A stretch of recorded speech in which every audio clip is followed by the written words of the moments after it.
আল্লাহুম্মা ইন্নী আউযু বিকা মিন ফিতনাতুল মাসিহুদ দাজ্জাল, আল্লাহুম্মা ইন্নী আউযু বিকা মিন ফিতনাতুল মাসিহুদ দাজ্জাল।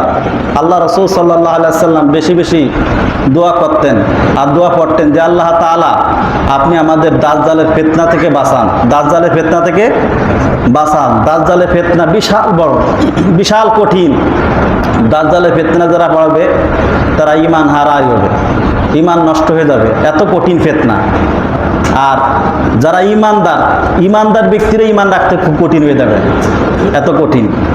আর আল্লাহ রাসূল সাল্লাল্লাহু আলাইহি ওয়াসাল্লাম বলেছেন তোমরা বেশি বেশি কাহাফ তেলাওয়াত করো দাজ্জালের ফিতনা থেকে বাঁচার জন্য। সূরা কাহাফ তেলাওয়াতের কথা বলছেন। এই হাদিসটি বর্ণনা করেছেন ফাতেমা বিনতে কায়েস রাদিয়াল্লাহু তাআলা আনহা। হাদিসটি বর্ণনা করেছেন কে? ফাতেমা বিনতে কায়েস রাদিয়াল্লাহু তাআলা আনহা। তিনি বর্ণনা করেছেন রাসূল সাল্লাল্লাহু আলাইহি ওয়াসাল্লাম বলেছেন, হাদিসটি আছে আবু দাউদ শরীফে 4326 নম্বর হাদিস। হাদিসটি আছে আবু দাউদ শরীফে 4326 নম্বর হাদিস। এই হাদিসটি আছে মুসলিম শরীফে 5235 নম্বর হাদিস, 5235 নম্বর হাদিস। রাসূল আকরাম সাল্লাল্লাহু আলাইহি ওয়াসাল্লাম মসজিদে নববীতে আছেন। কোথায়? মসজিদে নববীতে জোহরের নামাজের পরে তিনি মুখ করে ওই দিকে ফিরলেন এবং সাহাবাদেরকে বললেন তোমরা সকলে যার যার স্থানে বসে যাবে। আর রাসূল সাল্লাল্লাহু আলাইহি ওয়াসাল্লামের কথা এত গুরুত্ব দিতেন সাহাবারা যে আল্লাহর পরে রসুলের কথা অনুসরণ বেশি করতেন। ঠিক না বেঠিক? আল্লাহর পরে রাসূল আকরাম সাল্লাল্লাহু আলাইহি ওয়াসাল্লামের কথা সাহাবায়ে কেরামরা বেশি গুরুত্ব দিতেন। রাসূল সাল্লাল্লাহু আলাইহি ওয়াসাল্লাম যে সময় নির্দেশ করেছেন বলেছেন সকল সাহাবী বসে পড়েছেন। তাই এর মধ্যে একজন সাহাবী ছিল, সাহাবী সেই সময় হন নাই কিন্তু ইতিপূর্বে তিনি খ্রিস্টান ছিলেন। তিনি কি ছিলেন? খ্রিস্টান ছিলেন। সাহাবীটির নাম হলো তামিমে দারি রাদিয়াল্লাহু তাআলা। সাহাবীটির নাম কি? তামিমে দারি রাদিয়াল্লাহু তাআলা আনহু। তিনি ইতিপূর্বে খ্রিস্টান ছিল। তিনি তাওরাত পড়েছেন, জব্বুর পড়েছেন, ইনজিল পড়েছেন। তিনি পড়েছেন কি? তাওরাত, জব্বুর, ইনজিল। তিনি শুনেছেন দাজ্জাল আসবে। তো নবী করিম সাল্লাল্লাহু আলাইহি ওয়াসাল্লাম যখন জোহরের নামাজের পরে ঘুরে বসছেন, সকল সাহাবীদেরকে ঘুরে বসতে বলছেন, এমন তো অবস্থায় ওই সাহাবী বলতেছেন ইয়া রাসূল সাল্লাল্লাহু আলাইহি ওয়াসাল্লাম আমি শুনেছি, আমি তাওরাতে পড়েছি, জাব্বুরে পড়েছি, ইনজিলে পড়েছি যে দাজ্জাল আসবে। তা দাজ্জাল আসবে, দাজ্জাল কোথায় আছে, কোন হালাতে আছে, আপনি একটু যদি একটু সন্ধান দেন তাহলে দাজ্জালের সাথে আমি একটু সাক্ষাৎ করব। দাজ্জালের সাথে কি করব? আমি দেখা করব।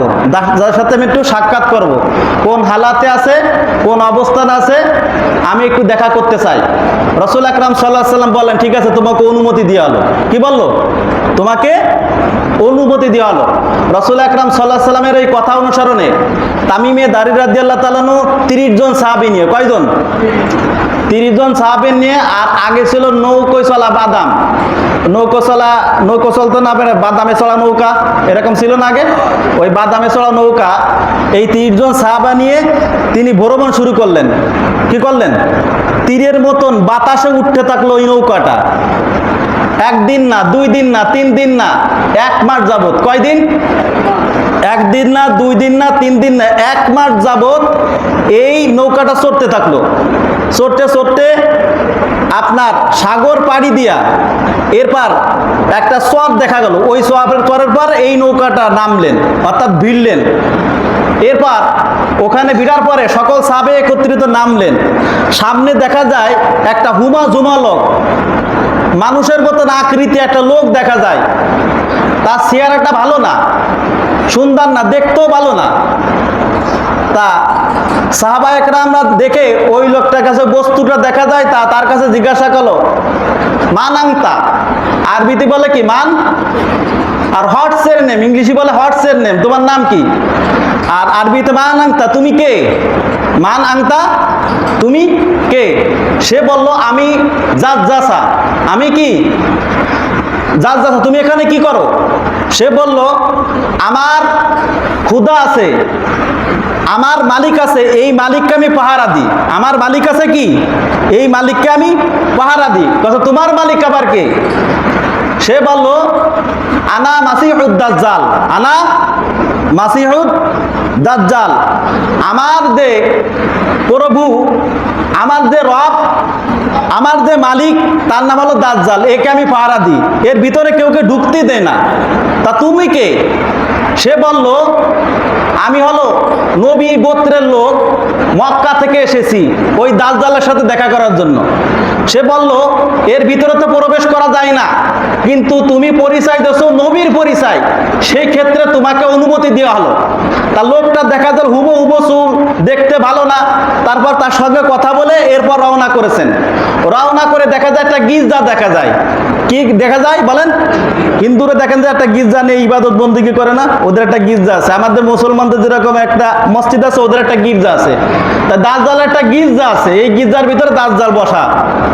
তা দাজ্জাল সেখানে বসা অবস্থায় রয়েছেন, এমন অবস্থায় সাহাবায়ে কেরামরা গিয়েছেন। তা যার পরে দেখা যায় এই দাজ্জালের কপালে রাসূল সাল্লাল্লাহু আলাইহি ওয়াসাল্লাম বলেছেন ইতিপূর্বে, কপালে লেখা থাকবে কাফ ফা র, কাফ ফা র, তিনটে হরফ থাকবে। কয়টি হরফ? বাংলায় বলে অক্ষর, আর আরবিতে বলে হরফ। ঠিক আছে, তা তিনটি হরফ লেখা থাকবে, কাফ ফা র। আর তার এক চোখ কানা থাকবে। কি থাকবে? এক চোখ কানা থাকবে।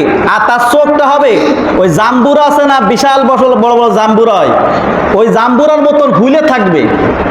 অর্থাৎ জাম আছে না, জাম, কালো জাম, দেখবেন তো পয়সা গেলে কিরকম দেখা যায়, তো ও চোখটা হবে ওই রকম। এই বিস্তারিত বর্ণনা দিয়ে গেছে। তার ভিতরে প্রবেশ করছেন, দেখা যায় গির্জার ভিতরে উনি বসা আছে, আর ওনাকে শিকল দিয়ে বাঁধা রয়েছে। কি রয়েছে? লোহার বিশাল বড় মোটা মোটা শিকল। এই শিকল দিয়ে তাকে বেঁধে রাখছে, তার পাও বাঁধা, হাত বাঁধা, তার কুশো কুশো চুল, চোখ কানা, তারপরে কপালে কাফারা, এবার লেখা রয়েছে। এরপর অনুমতি নিয়ে ভিতরে প্রবেশ করছে। প্রবেশ করার পরে ওই সাহাবায়ে কেরাম বলছে, মানাংতা, আপনি কে? সে বলছে কি? বলতেছে, আমি মাসিহুদ দাজ্জাল। মাসিহুদ দাজ্জাল। তুমি কে? তা বলছে, আমি নবীর দেশের লোক। তা বলছে, তুমি এখানে প্রবেশ করছো, তুমি ভয় পাও নাই? তা বলছে, না, নবী আমাকে পাঠিয়েছে, নবীর অনুমতিতে এসেছি, আমরা ভয় পাই নাই।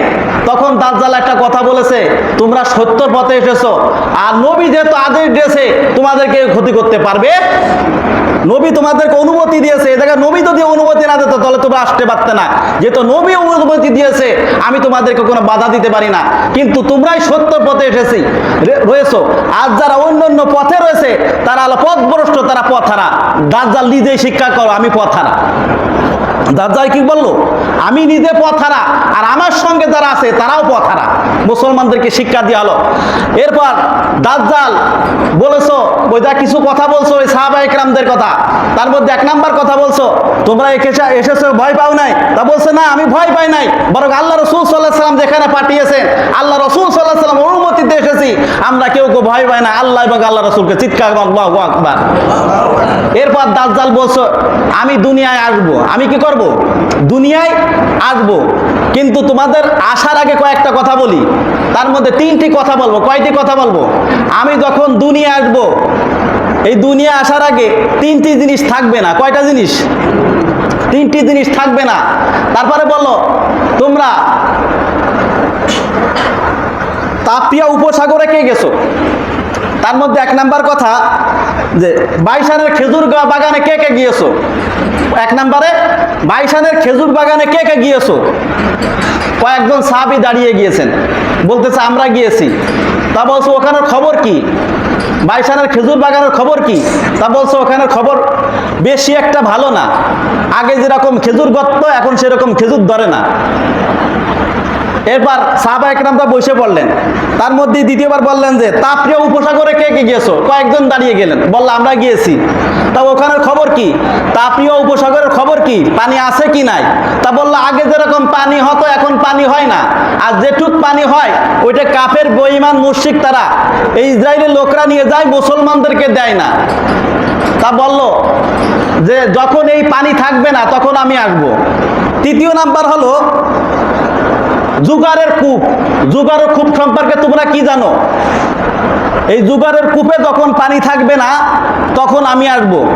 এক নাম্বার বললো যে বাইশানের খেজুর গাছে কে কে গিয়েছো? তা 4-5 সাহাবী দাঁড়িয়ে গেলেন। এখন এই দাজ্জাল 1 নম্বরে বলতেছে, যখন বাইশানের খেজুর বাগানে কোনো খেজুর থাকবে না, তখন আমি দুনিয়ার বুকে আসবো, এসে মানুষকে ইমান হানাহারি করব, ইমান নষ্ট করে দিব, মানুষ ইমান থাকবে না, বেঈমান অবস্থায় দুনিয়া থেকে বিদায় নিবে। দ্বিতীয় নাম্বারও তাপীয় উপসাগরের পানি কেমন আছে। বর্তমান সমাজে আপনারা ভূগোলে সার্চ দেন, দেখবেন না উপসাগরে খুব পানি খুব কম আছে। আর যে পানিটুক আছে, এই পানিটুক আপনার মুসলমানদেরকে দেয় না, ওরা পাইপ ভরে ওরা নিজেরা ব্যবহার করে, আর যেটুক থাকে মরুভূমির মধ্যে ফেলায় দেয়, কিন্তু মুসলমানদেরকে পানি দেয় না। দাজ্জাল বলেছিল, যখন এই তাপীয় উপসাগরে যখন পানি থাকবে না, তখন আমি দুনিয়ার বুকে আসবো। এরপর হলো জুগারের কূপ। জুগারের কূপ হলো লূত আলাইহিস সালাম নিনোয়া থেকে আল্লাহর নির্দেশে হিজরত করে 93 জনের দিকে গেলেন, এবং লূত আলাইহিস সালামের 2টে মেয়ে ছিল। কয়টি মেয়ে? একজনের নাম ছিল রাবা, আর এটা হলো জুগার। আর এই জুগারের কূপ নামে একটা কূপ হয়েছিল। এই দাজ্জাল বলেছে, যখন জুগারের কূপে যখন কোনো পানি থাকবে না, তখন আমি দুনিয়ার বুকে আসবো। তাপীয় উপসাগরে 7টি শহর আছে। কয়টি শহর? কয়টি শহর বলেন? 7টি শহর। গাজা, ফিলিস্তিন, সিরিয়া, এরকম ইত্যাদি ইত্যাদি। এই তাপীয় উপসাগরের মধ্যে, তাপীয় উপসাগরের মাঝখানে একটা চটা আছে, যেখানে লোকেরা বলে এটা সুলাইমান আলাইহিস সালামের কবর, অর্থাৎ সুলাইমান আলাইহিস সালামের কবর। ওই স্থানে তাপীয় উপসাগরের মাঝখানে একটা চটা আছে, কিছু লোকেরা বলে এটা সুলাইমান আলাইহিস সালামের কবর। সুতরাং দাজ্জাল কিছু কথা বলেছিল। কি কি কথা?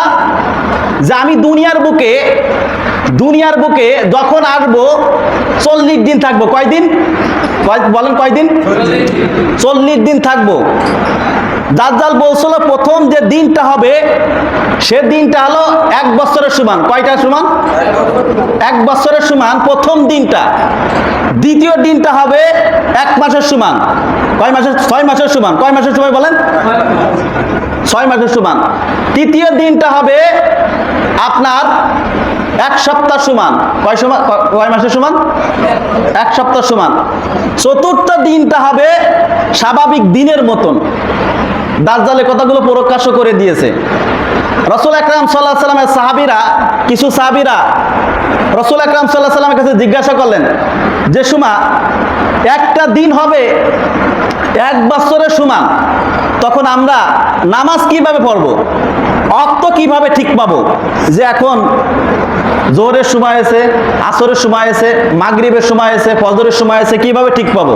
রাসূল সাল্লাল্লাহু আলাইহি ওয়াসাল্লাম বললেন, তোমরা স্বাভাবিক দিনের মতন এইটা মেনটেন করে নিবে, এটা তোমরা হিসাব করে মেনটেন করে নিবে। রাসূল আকরাম সাল্লাল্লাহু আলাইহি ওয়াসাল্লাম বললেন।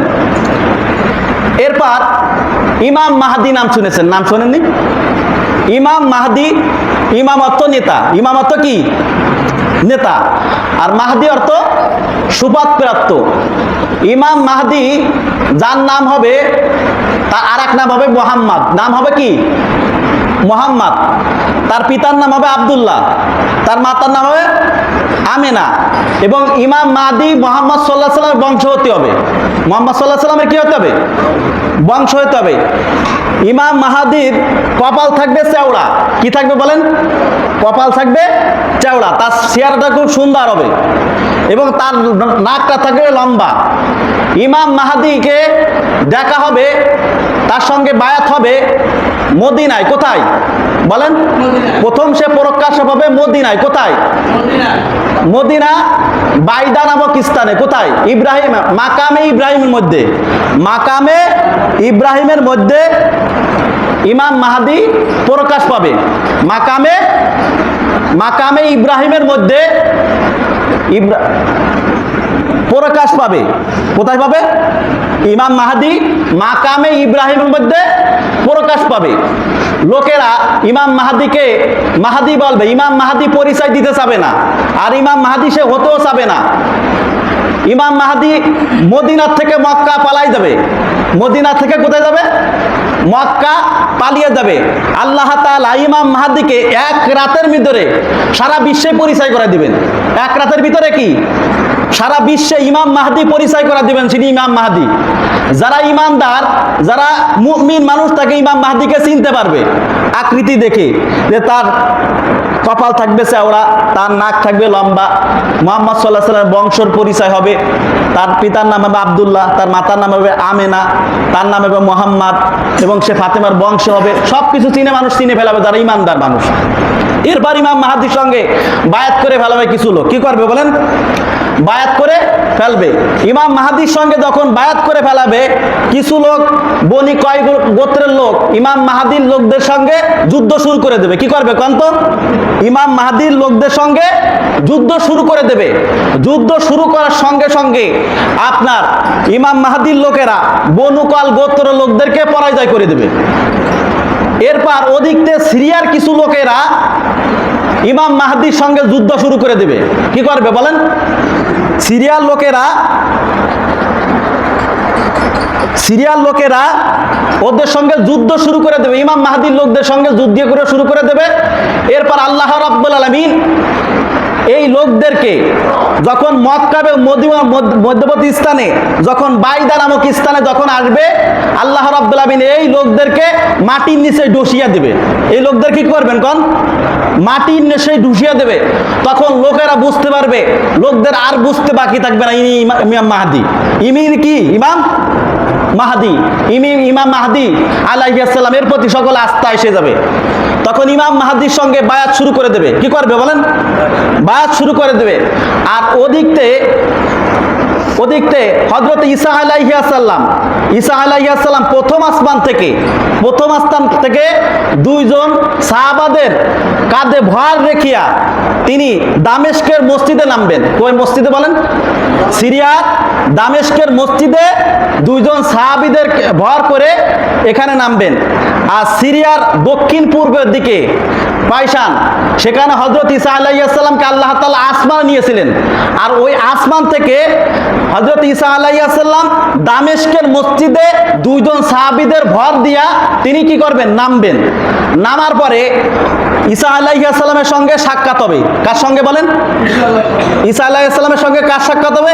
ইমাম মাহদির। কার বলেন? ইমাম মাহদি। এরপর ইমাম মাহদির সঙ্গে বায়াত হয়ে যাবে।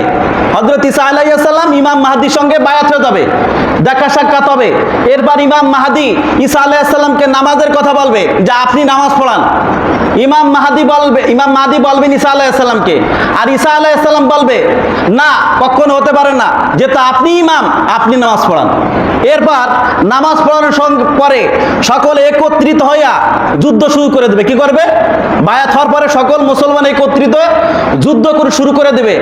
এরপরে ওই দাজ্জাল উনি জানতে পারবে যে ঈসা আলাইহিস সালাম আসছে। দাজ্জাল কি করবে?